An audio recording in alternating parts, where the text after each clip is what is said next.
ဒရိုက်တာပြည်ဟိန်းတီဟာက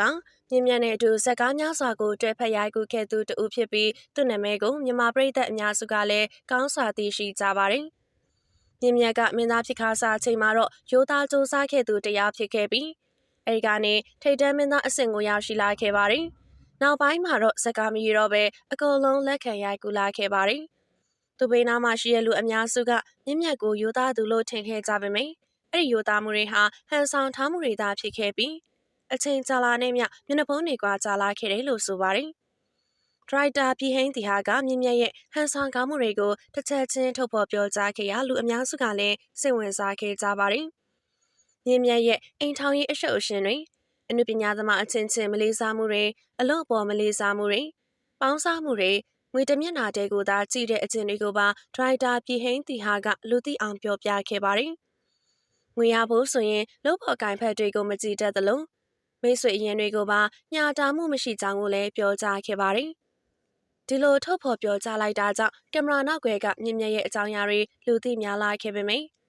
တစ်ဖက်မှာတော့မြင့်မြတ်ရဲ့အမျိုးသမီးစစ်မကောင်းဖြစ်ရမယ့်အခြေအနေကိုလည်းဒရိုက်တာပြည်ဟိန်းတီဟာကကြိုတင်တွက်ဆထားခဲ့ပါတယ်။သူအနေနဲ့မြင့်မြတ်ရဲ့အမျိုးသမီးနဲ့ရောက်ခမတွေကိုပါအားနာမိကြောင်းလည်းပြောပြခဲ့ပါတယ်။မြင့်မြတ်ရဲ့အမျိုးသမီးကအိမ်ထောင်ရေးဖောက်ပြန်မှုအကြောင်းကိုအရင်ကတည်းကသိထားပြီးသားဖြစ်ပြီးသူမဟာတကယ်ကိုရိုးသားတဲ့ဇနီးမယားကောင်းတစ်ယောက်ဖြစ်တယ်လို့ဆိုပါတယ်။ဒီကိစ္စတွေကြောင့်သူမနဲ့ကလေးတွေပါထိခိုက်နာကျင်ရမယ့်အခြေအနေတွေကိုစိတ်မကောင်းဖြစ်မိကြောင်းဒရိုက်တာပြည်ဟိန်းတီဟာကတောင်းပန်ပြောကြားခဲ့ပါတယ်။အဲဒီအတွက်ရော်ချင်းအနေနဲ့မြင့်မြတ်အပါဝင်အခြားနုပညာရှင်တွေရဲ့ကိုရေးကိုတာအကြောင်းတွေကိုထပ်မံမပြောတော့ဘူးလို့ကတိပေးခဲ့ပါတယ်။ဒါပေမဲ့ယခုအချိန်မှာတော့မားခဲ့တဲ့သူအောက်မှာမှန်တဲ့သူတွေငြိမ်ခံနေရတာကိုသဘောမကျတဲ့အတွက်မြမရုပ်ရှင်လောကတိုးတက်ဖို့လိုအပ်တဲ့အပြောင်းလဲတစ်ခုအနေနဲ့သူအသက်အန္တရာယ်ကိုပါမငယ်ပဲထုတ်ဖော်ပြောကြားခဲ့တာဖြစ်တယ်လို့ဆိုပါတယ်။ယခုဆိုရင်မြင့်မြတ်ရဲ့အကြောင်းအရာတွေလူသိများလာပြီးအားပေးသူတွေလည်းလျော့နေလာခဲ့ပါပြီ။ဒီအခြေအနေတွေကြောင့်ဒရိုက်တာပြည်ဟိန်းတီဟာက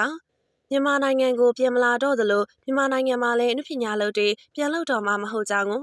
ပရိသတ်များအားအသိပေးလိုက်ပါတယ်။ပရိသတ်ကြီးအနေနဲ့ဒီအကြောင်းအရာတွေကိုသိရှိပြီးတဲ့နောက်အရင်လိုဆက်လက်အားပေးအောင်မလားဆိုတာကိုမျှဝေပေးခဲ့ကြပါဦးနော်။